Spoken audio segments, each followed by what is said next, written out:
Halo teman-teman, selamat datang di Tikungan Tajam Ramadan. Tanpa terasa, 10 hari pertama yang penuh rahmat telah berlalu.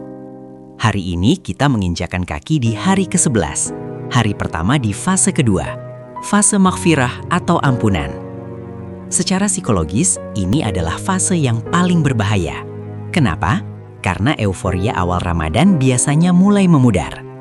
Masjid yang tadinya penuh sesak, perlahan syafnya mulai maju.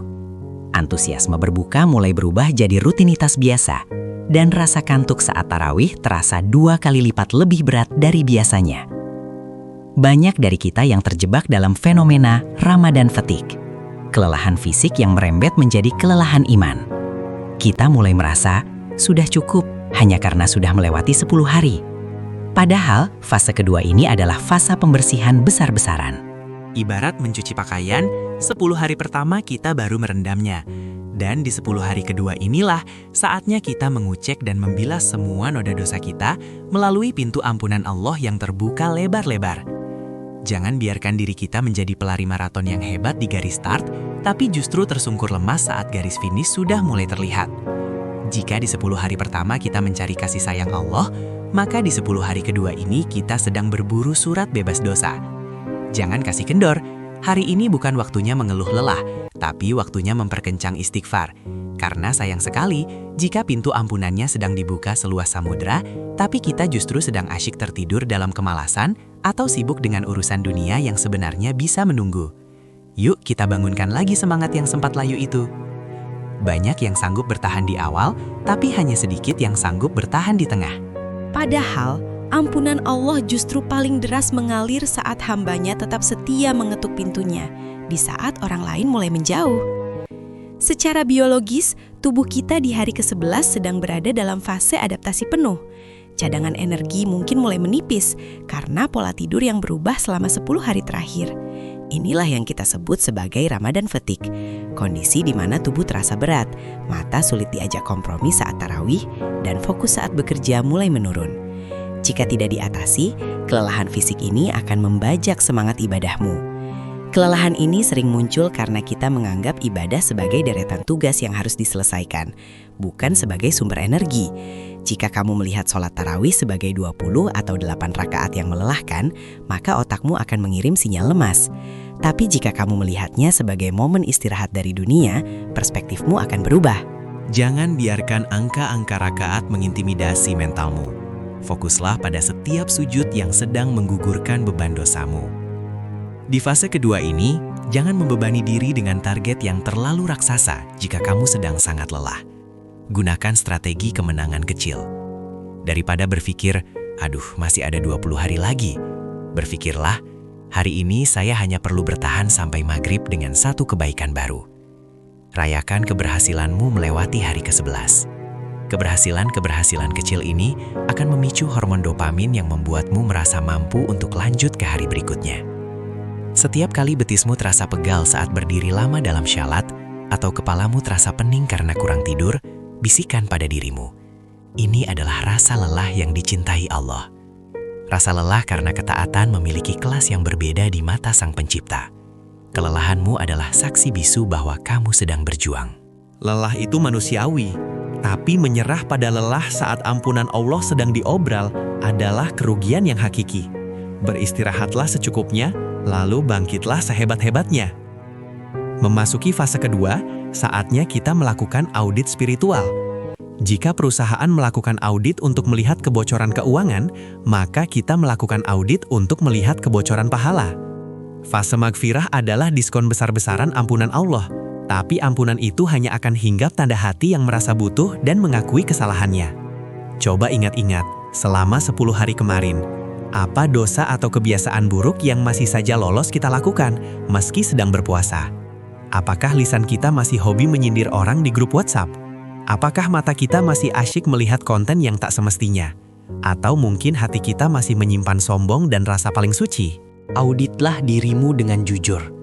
Mengetahui penyakit adalah separuh dari kesembuhan. Di fase ini, akui semua itu di hadapan Allah, tanpa ada yang ditutupi. Jangan biarkan bacaan astagfirullah hanya berhenti di ujung lidah sebagai penghias bibir. Di fase ampunan ini, Hadirkan wajah orang yang pernah kamu sakiti. Ingat kembali saat-saat kamu melalaikan perintahnya. Lalu ucapkan istighfar itu dengan getaran di dada. Istighfar yang jujur adalah yang membuat pelakunya merasa malu untuk mengulangi kesalahan yang sama. Allah tidak mencari hamba yang sempurna tanpa dosa, tapi Allah mencintai hamba yang berdosa, lalu datang dengan tertatih-tatih memohon maaf. Bayangkan taubat di hari ke-11 ini sebagai tombol factory reset bagi jiwamu. Jangan biarkan beban dosa dari 10 hari pertama atau bahkan tahun-tahun lalu membuatmu merasa kotor dan malas beribadah. Justru karena kita merasa kotor, kita butuh fase makfirah ini untuk mandi spiritual. Katakan pada dirimu, apapun yang terjadi kemarin, hari ini aku ingin bersih kembali. Dengan perasaan bersih ini, semangatmu untuk menjalani sisa Ramadan akan pulih kembali. Dosa yang membuatmu bersimpuh dan menangis di hadapan Allah jauh lebih baik daripada ketaatan yang membuatmu sombong dan merasa sudah masuk surga. Pernahkah kamu merasa sholatmu menjadi mekanis? Gerakannya ada, tapi hatinya entah kemana. Itu tanda bahwa kamu sedang terjebak dalam robotisme ibadah. Di fase kedua ini, otak kita butuh rangsangan baru agar tidak merasa jenuh. Ibadah itu luas, jangan dipersempit hanya pada satu bentuk yang membuatmu merasa monoton. Jika selama 10 hari pertama kamu fokus pada kuantitas bacaan Al-Quran, target hatam, coba di 10 hari kedua ini, kamu ganti fokusnya ke kualitas tadabbur. Ambil satu surat pendek, baca tafsirnya, dan resapi maknanya. Atau, jika biasanya kamu hanya sholat tarawih di rumah, coba sesekali ke masjid yang imamnya memiliki lantunan ayat yang menyentuh hati. Variasi lingkungan dan metode ini akan mengirimkan sinyal ke otak bahwa ini adalah pengalaman baru, sehingga rasa kantuk dan bosan bisa teralihkan. Cobalah bentuk sedekah atau kebaikan yang belum pernah kamu lakukan sebelumnya. Misalnya, memberikan paket buka puasa secara anonim, tanpa identitas, membersihkan tempat wudhu masjid secara diam-diam, atau sesederhana mengirimkan pesan apresiasi dan doa kepada guru atau orang tua yang sudah lama tidak kamu hubungi. Kejutan-kejutan kebaikan ini akan memberikan spiritual high, perasaan bahagia setelah berbuat baik yang bisa menjadi bahan bakar energi untuk beribadah di malam harinya. Bagi yang merasa lelah dengan keramaian, gunakan fase ini untuk melakukan khalwat, menyendiri bersama Allah. Tidak perlu lama, cukup 15 menit setelah subuh atau sebelum berbuka. Ibadah bukan tentang melakukan hal yang sama berulang-ulang hingga mati rasa, tapi tentang menemukan ribuan jalan kreatif untuk tetap jatuh cinta pada Sang Pencipta setiap harinya.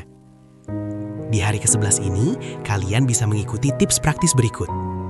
1. The 5-minute reset. Jika di tengah hari kamu merasa sangat burn out, ambil wudhu. Basuhan air dingin di titik-titik wudhu secara medis bisa menyegarkan saraf, dan secara spiritual bisa menggugurkan beban pikiran. 2. Power talk. Katakan pada dirimu sendiri di depan cermin. Tubuhku mungkin lelah, tapi jiwaku haus akan ampunanmu. Bismillah, hari ini saya kuat. 3. The Midnight Journal. Malam ini sebelum tidur, tuliskan satu dosa atau kebiasaan buruk yang paling ingin kamu tinggalkan di sisa Ramadan ini. Lalu, berdoalah secara spesifik agar Allah memberikan kekuatan untuk menghapusnya dari kepribadianmu. 4. Istighfar di sela aktivitas. Jadikan setiap jeda, saat menunggu lampu merah, saat antri, atau saat membuka laptop, sebagai momen untuk beristighfar 33 kali dengan penuh penghayatan. 5. The New Verse Challenge. Hari ini, carilah satu ayat Al-Quran yang belum pernah kamu tahu artinya, lalu pelajari tafsir singkatnya. Rasakan sensasi menemukan harta karun baru dalam kitab suci. 6. Random Act of Kindness. Lakukan satu kebaikan kecil yang tidak direncanakan hari ini. Lihat bagaimana dampaknya terhadap suasana hatimu saat menjalankan sholat malam nanti. 7. The Istighfar Challenge. Hari ini, targetkan membaca Astaghfirullahaladzim minimal 100 kali dengan penuh penghayatan, bukan sekedar mengejar angka. Bayangkan satu persatu kesalahanmu dihapus oleh Allah. 8. Renew your intentions. Tulis ulang niatmu di selembar kertas atau catatan HP. Ingatkan dirimu sendiri kenapa kamu harus tetap semangat di fase kedua ini. Teman-teman, fase kedua ini adalah fase penyaringan. Allah sedang menyaring siapa yang benar-benar rindu akan ampunannya dan siapa yang hanya sekedar ikut meramaikan suasana. Jangan biarkan dirimu gugur di tengah jalan hanya karena rasa bosan atau lelah yang sementara. Ingat, setiap sujud di fase maghfirah ini adalah langkahmu menjauhi api neraka. Mari kita jaga momentum ini dengan cerdas, lawan lelahnya, audit dosanya, dan variasikan amalannya. Sampai bertemu di garis kemenangan.